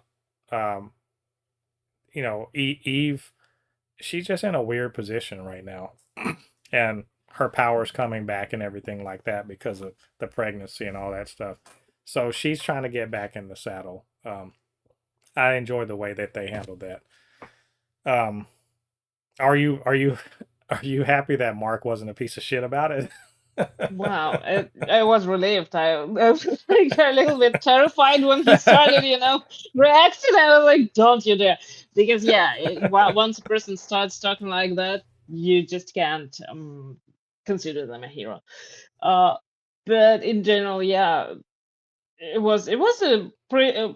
I'd say it was one of the best episodes in the season because yeah, it was the finale, and I kind of liked the way that it brought a quiet resolution. Not a Yeah. fight, not another like 10 minutes of punching someone, but of course they couldn't go without punching someone and like tearing someone's head off. So they did all those, PTSD episodes, all those, Hmm. and I think they overdid it again with their repetition. But like repetition, I understand why it worked because when Thrag really showed up, it was kind of supposed to be a surprise. It wasn't, but it was supposed to be. Uh, but in general, they kind of once again, they like push too hard, like with this, tearing heads off and exploding heads and whatnot. They do enjoy this. I don't know why. It's not that. It's not that cool. Don't have to be an edge lord all the time. It's kind of gets old and gets boring. But the rest of it, the character moments, the character development, that was really good. And yeah, I don't want to like anyone to forgive Nolan. That's a Yeah. big problem. I mean, Oliver already kind of has.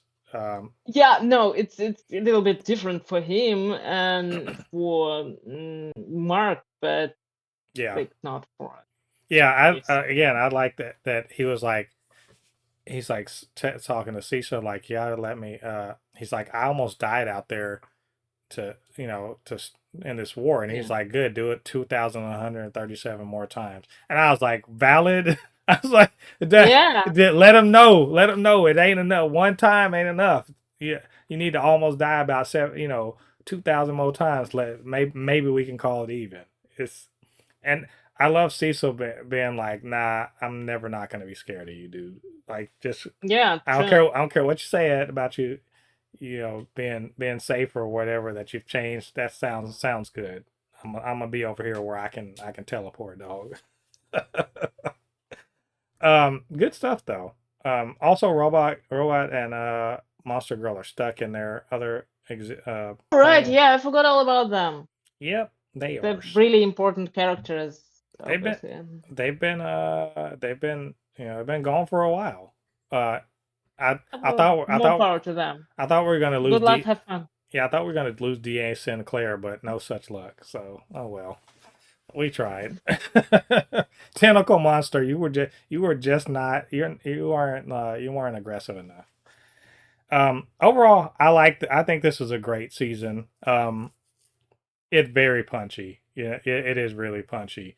But they took time to actually develop the characters, which is actually what's important. Like, um, and I understand it's almost a little too gory, um, which I think should make the slower character moments more important. Just because, like, it's a lot of that stuff is it's over the top. It's overwhelming.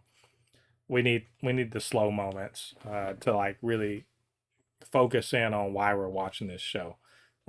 And it's not just to see people punch each other. So, good stuff. Can't wait till next year. We're getting this yearly, thank the Lord. So, we can look forward to this next year around the same time, I hope. So that takes us to our final episode, which is Daredevil Born Again Season 2, Episode Yeah. 6, the one where Jessica Jones throws people around but somehow can't punch a regular dude in the jaw. For reasons. I remember seeing on threads, people like, did that dude suddenly like get like a superpowered Yeah, jaw? yeah. And I'm like, For a like fraction of a second, I thought the same thing, but I'm like, came back to I me. like, please, people, remember she said her powers are on and off. So this we just have to listen. You know, They explain no, it's just they it's check off just gun names. Daredevil's luck. Yeah, Daredevil's luck. The only superhero he invites. She's like, it's on and off. yeah. When it And he feels knows like, a few, he knows Spider-Man. He probably doesn't remember him, but he knows that Spider-Man exists. yeah. This was so this is the aftermath of uh Vanessa's flatlining. She's dead, like, just so we know. So I said that she got Wait, fridged. you thought she's gonna come back? No, I didn't think she was going to come back. But I was like, oh, so they fridged her. To be fair to the Daredevil writers, fridging was her main the main aspect of her She character in the car she in the was comics. not raged. I'm No. I look. I'll explain it why I think that, but her not being alive or whatever is one of the main driving forces for why Kingpin be on some bullshit. Uh, literally the Spider-Verse movies, the Spider-Verse movie starts because that motherfucker is like, my wife and son are dead here. I'm gonna get a one. I'm gonna go pick out one from the multiverse. So Can't a person get like some motivation? See, but but it's that problem is why we have Karen still around, running around like not really bringing anything to the story. because we're waiting for her to be fridged. I get it. Like they're They, like no, it's her only function. Like in the comics, that's her only role. That's the most impact she can do. it's to There are be great characters, other characters who bring way more, but Karen is not one of them. And they're trying to make her like matter more, but still, it's gonna be hard. yeah, She's it's not gonna be Electro. no, she doesn't have the fight skills. And we already have an Electra. Yeah, so she's dead. Wilson Fisk is quietly ready to destroy everything, literally kills a man. I'm like, No, again, people wanted him to go like off the rails right away. That's not what Fisk does, and that's not how he works. yeah. But yeah, go on. But well, he was just like, We're gonna get to this later. yeah, Back to this, no, yeah. yeah, I mean, he's taking it badly, and there's a funeral and everything. All the people are kind of jockeying around uh, you know, the way Yeah, the steals the some way, stuff. yeah, the way he handles it is like, oh, what's his name? I forget. Mr. Charles is like trying to lean on him, and instead he takes all his guns and stuff. So now Mr. Charles is like, all right, I guess I'm gonna have to deal with you. I mean, usually people are more scared of me. Why aren't you? And so Wilson Fisk got some shit for him. Um, Karen is quietly fuming while what's his name, while Bullseye is Bullseye. recovering. She wants to kill him, and Matt's like, "That's not who you are. That's not who we can't become like them." And she's like, "If you had just killed Fisk, none of this shit would be happening, right?" And he's like, "Hold that thought. I got some things I gotta go. I gotta go meet a person." Yeah, just I'm sure you have a gun, and Bullseye's right there. I'm sure you won't kill him while I'm gone. And Uh, the biggest problem is not just him leaving Karen with him and with Bullseye and again, like just like either one of them could kill each other, and Bullseye won't be stopped necessarily by a pair of handcuffs. yeah, That's not how Bullseye works. Like, dude can speed and kill you with his speed probably, or he can bite off his tooth and kill you. If he wanted to kill Karen, Matt would come back, she'd be dead. yeah, Matt but is an idiot. that's the running theme for the episode. For the show. Excuse uh, me. Angela and her. Remember, he was like, "I know a nurse." I was like, "Oh, it's night nurse." Oh, it's just no, it's no, it's not. it's it's It's yeah, just like a morning nurse. yeah. What I forget what's her name, but uh Ayala, Hector Ayala's uh wife, Yeah. widow at this Widow. point. And Angela's like, we're gonna go, everyone's on the streets, we're gonna go out there too. And it's okay. Everyone, like 50 people. Yeah, I was like, is this a riot or It's is not this how, yeah. I was looking for You're honestly, right. I was like, where's the bounce castle? Where's the It's kind of like a peaceful protest at best, but it's not a riot. Yeah, No, because this number of people, and I know this from experience, this number of people has only one choice. Like you either run really fast, really far, or you just get beaten up and you get thrown in jail. yeah. Those are two options you have. Yeah, the AVTF was surprisingly restrained in this. Um, Buck is like, "Hey, I know you think that BB girl is your girl, but why don't we find out? Let's give her some fake information." BB insinuates herself into Daniel's birthday celebration in Staten Island, and probably plays her hand again way too hard. Um, but Daniel's just like, I know what I like, and I'm trying to keep you from getting killed because Buck is a psychopath. Also, Heather Glenn makes a reappearance, and I could give a fuck about her. Uh, Heather is so cool. I She can't gets stand like her. crazy and crazy every day. Oh I love yeah, it. I'm just like it's only a matter of time before she puts on the Muse mask. It's like y'all, I'm not stupid. I'm sitting there Well, watching the countdown is already, it's and on. Buck was like, "Oh, you're into." I was like, "Okay, I'm not gonna kink shame. So if y'all are into this little dominance choking play, two consenting adults do what you do." But she was just, I was like, "Are y'all gonna kiss or what? Are you gonna kill this man? What's Yeah, well, happening? this got What's slightly happening?" uncomfortable. I was like, "What's But you know happening?" what? It's not. I don't think it's what we thought it was, No, because he obviously like he is looking for ways to manipulate her because that's what he does. He's good at it, and she's easy. I don't know. She is too far gone. She's literally Well, yeah, she's on her way like she, out. she's like what if Harley Quinn but the Joker's dead and all the Joker that's turning her into Harley Quinn is just a figment of her fucking imagination. Like that's It's what's happening right like now. 50-50 'cause, there is Buck who is gonna help with that. He is definitely gonna help with that. I think she's gonna kill him And then personally. there is the Muse. Muse is the inspiration. Buck's Yeah. probably the Joker. in this Yeah, it's scenario. interesting. Mm, Yes, it is interesting that Muse is the inspiration. Like literally, that's his name and everything. But yeah, well, isn't it I great? mean, Isn't it poetic?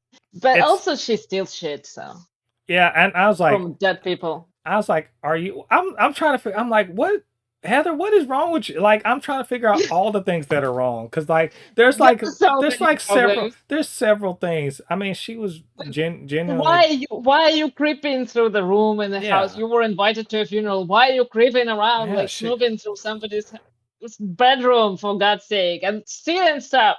Who does that? it was again.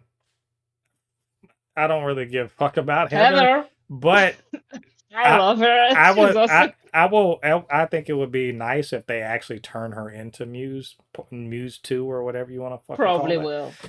That would be interesting.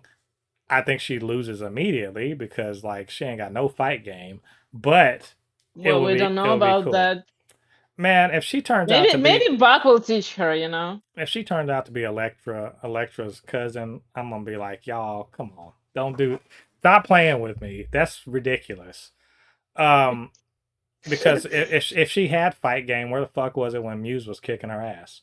Um, Hey, she did save herself.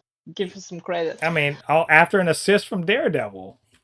Well, yeah, you know what? It's a KO versus an assist. Okay, it's not the same. Uh, So that yeah, yeah. all of that's going on. The governor's like, all right, all this stuff is lining up against Fisk. He ain't saying a word. The only time he says shit to anybody is when Matt rolls up on him. And then there's to me an unnecessary and inconsequential fight between the two of them. Y'all crucify me or whatever. This is the point where I was like, why is any of this happening? And I'm very serious. Like I get it in the comics. There's some comic book parallels No, that they're doing, but but it didn't make sense. Like it didn't make not sense to about me. that. It's not about that because see, the thing that everybody I think immediately misunderstood about Kingpin is that, like I said, he's not gonna jump into like revenge mode. He's not that kind of person. He wasn't gonna set the world on fire right away, at least. Mm. I think that it's quite possible that he would have just considered the fact that he's lost too much, and he wouldn't have the fight in him to like fight back, to do anything, because most of the things that have been happening, like this riots and like moving the weapons. What if Fisk didn't do that? Because he has people who work for him. Buck works for him, and he is like a mastermind in his own right. uh I think he's moving all these things. He's doing all that because Fisk is not going to do that right now. Not right now. And he would have been sitting quietly. He could have even disappeared if Matt hadn't come to him and provoked him. This is like, do you want to poke the bear? And then he's like, yeah, hell yeah, I do. He's that kind of person. He's pretty dumb when it comes to that. He thinks that he's gonna like talk to him about it. You disappear, I disappear. That's not how it works.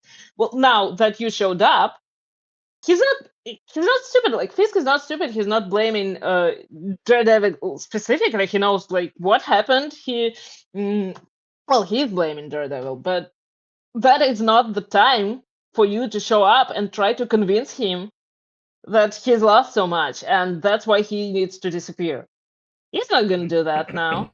He would have, like, if you weren't there, he Yeah, probably would have. That would probably be. But you showed up, you destroyed his painting, I or mean at least you provoked him. Like, to be fair, the Fisk destroyed his painting. Like, yeah, but he threw Daredevil. So you know, did it's you up think? to interpretation. Did you think So, did you think that Matt's solution for the problem that both of them just leave New York and let that be it? Do you think no, of do you course think not. 'Cause, like, do you think that that's actually a realistic thing? Like what? no, because how long would it take for Matt to like come back? What is he gonna go to San Francisco? He doesn't know anything there. In the comics, at least, he lived there for some time. He doesn't know anything there. Like he can't even walk around there properly. But like really, no. I don't think I. there's always something that brings him back, and there's always something that brings Kingpin back. That's just not gonna work if Yeah. they both try to leave. But at the end of this season, that might happen. Like Kingpin might leave. I don't know. As Joker says, We'll see. I have a feeling you and I are going to be doing this for a long Well, time. yeah, I don't know about that, but I just don't like Matt does not have a plan. He makes absolutely ridiculous decisions, like from dragging slapping around Karen, he's slapping Bullseye. Karen, like he smacks the shit out of Karen, like when she's about to kill Bullseye. Yeah, Like yeah, yeah. and she was That gonna do it. one. She's like, let me do it. Let me carry this. Like she's like, Yeah, look, and she's like, just you walk know what? outside. Do Just you walk see what outside. happens to all of his like exes and girlfriends? Because Karen's like, let me do this for you, and she has crazy eyes already, and she's like already turning into Frank Castle. And well, look at Heather. Yeah, well. I don't. Something wrong with Matt. Please stay away from him, people. How'd you feel about the Jessica Jones? Well, I actually, it was fun. I think I expected a little more, Mm, because it was played up as something like very important. Like, but we'll see. Maybe she'll come back. I think she's supposed to come back because we saw in the trailer the scene where she, I think, showed up when he was in a church. Probably after this episode, like beaten up by Kingpin, he will be. right. But I guess we'll find out, because I don't think that Matt should be going home to Karen. That's not a good Oh, I mean, idea. he If can't she because decides to he slap the can't. shit out of Well, him, that would be good. he can't go home to her because Oh, that's right. Yeah, she got, because yeah. her Oh, her amazing about disguise her amazing about that. disguise It's not failed. even the wig. It's not even the wig. And the wigs, there are actually wigs nature that Yeah, I brought mean, it. Yes, what? uh, Is that a thing in America? I what's don't know, because like we don't do that here. what's the name of the main guy that runs the AVTF? I forget his name. Powell. Yeah, what a piece of shit. But like, at least he's Yeah. that. But did you see them trying to sneak in some character redemption and well for Cole North? Hey, yeah. To which I say fuck that. Nah, Not fuck. this one, not this one. But He you know he was what? like all the other shit that they've done. The one time That is too far. he watches him murder another AVTF. Hey, that's not. I don't think that's okay. Shut the hell up. I did Oh, not sign up for I that. didn't sign up for this. You signed. Oh, you signed up for killing and beating the shit out of. Oh, fuck off. Like Yeah, people without weapons. all of y'all that want Cole North to be redeemed. Okay, fine. We'll trade. If he can be redeemed, Nolan can be redeemed in Invincible. Nah, neither. Yeah, fuck But both well, of them. back to Karen. Let's get back to Karen, because Yes. what the hell was that? Like, she showed up wearing a scarf like that, like Elektra would normally do, and then she pulls it down. Why? Isn't the whole point of this scarf to, like, hide your identity? Right. Why would you just pull it down and stare around? Like, Look. who does? Like, is it her first protest? Do you remember? You know how you're like, man, Matt's so stupid. I'm like, Karen ain't far behind. Yeah, she ain't far behind. God damn. Right? Y'all, what do you think? What's the thought process? I'm like, I'm like, so. These people are ridiculous. I'm just like, why are y'all sticking around? What were y'all doing out there? Yeah, okay, you put the projector up. Go home. We're gonna stick. Okay. Yeah. Okay. And who is gonna see that? Who is gonna see that? There are no cameras around. Like, nobody's streaming it. There's nothing. What's the idea behind this? People from the like neighborhood buildings, but then they have the world's worst journalist, like blogger turned journalist, Bibi. Because, oh my god, girl has zero sense. Like, not only you got like a bit of disinformation, you can't even wait to leak it. Well, I mean, to her credit, she had a change of heart because she's like, Yeah, it's actually, not to her credit. It's an accident. She would I have mean, done it. she would have done it, but she happened to be looking in Daniel's room, and she's like, well, actually, this, He used to be a child one actually, actually, long time ago. this terrible lapdog for an awful person who's very clearly willing to do the dumbest shit. But he was a good kid at one point, so Yeah, yeah. and He she was he wasn't leaned evil. in for a kiss with him. I was like, Ew! even Daniel was like, if you don't get out of here with that, get the hell out of here. Look, now you're insult. Now you're just being insulting, Yeah. leaning in like you give a Hmm. damn. Yeah, get away from me. I mean, the sad part is I feel like she starts to give a damn, and that's so bizarre. Like, It's do you not. not see what kind of person he is? These He's writers not are gonna all like. something.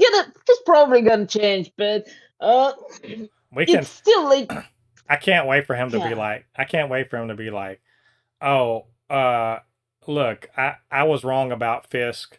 And even though all the terrible things he did that I support, I was wrong about him. It's this one thing that he did. Now, guys, can you come welcome me with open arms now?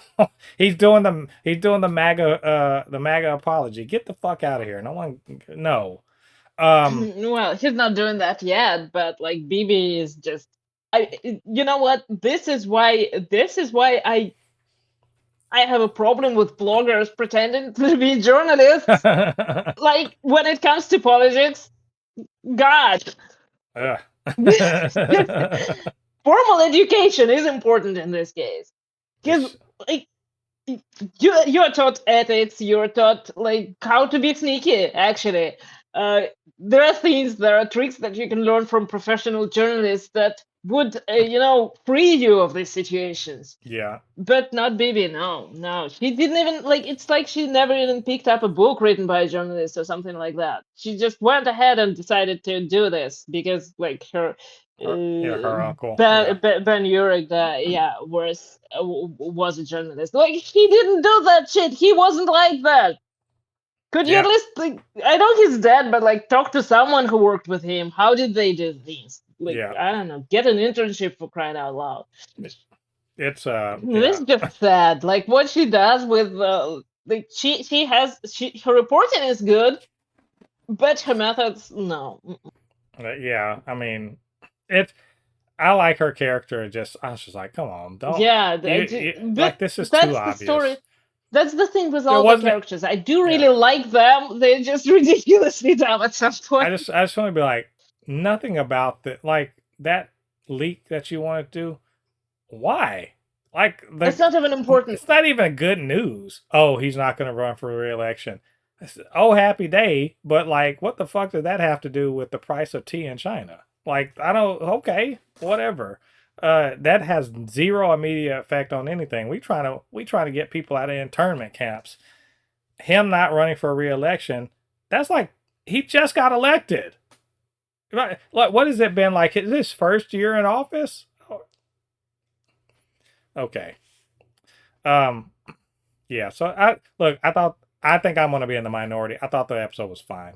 The Jessica Jones thing was cool, but like, it was cool. I wasn't super moved by it. I like the riot stuff. No, The not big, the number of people. The yeah, riot. yeah. I wish it could have been more, but it was a quiet riot.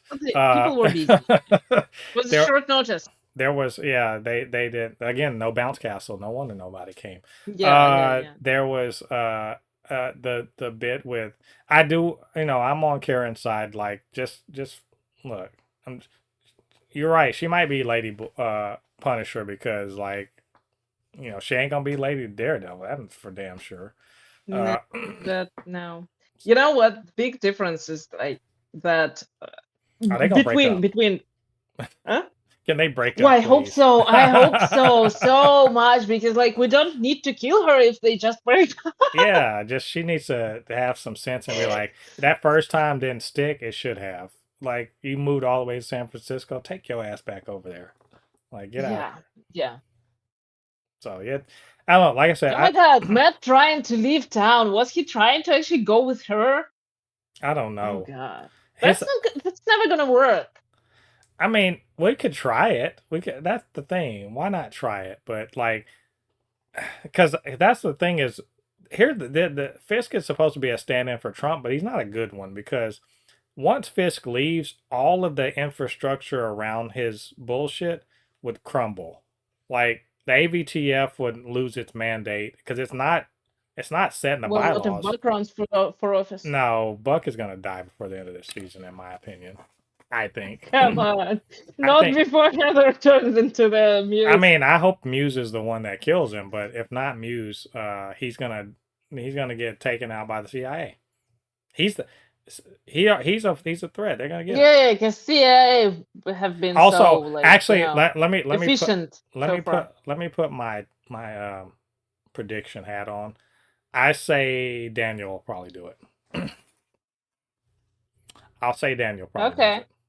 So okay. I hope it's Muse, but like, it would be cool if it's no, Muse. Muse probably will disappear It would be cool because for a someone's head. while. We gotta remember someone's head has to roll for all this shit. Once the dust all settles and Fisk is out of the way again, because he's gonna be out of the way again before the end of this season. He will not be mayor anymore.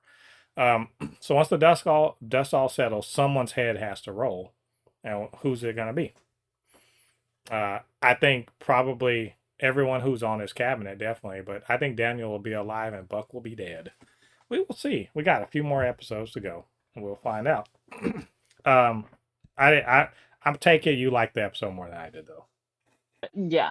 So Well, it is my favorite show out of all the three shows that we're watching, and I absolutely love Jessica. Seeing her like at home with Danielle, and where's like Luke? absolutely, like she's absolutely just And they made sure sit here, that I'll be back, and they that's such comic book parenting on her part. Like, they made sure that she was a mixed race kid. That's just a little bit of first, yeah. storytelling to let you know what's going on. Well, it's If you not know, just you a little know. bit of storytelling; it's If canon. you know, So, yeah. If you know, but if you know, you know, and if you don't know, you'll be like, who's the daddy? We gonna and find out. also Danielle. I mean, come on. Yeah, it's and there's some MCU stuff in that little scene that where he's talking to the Daredevil and Jessica are talking. So Yeah.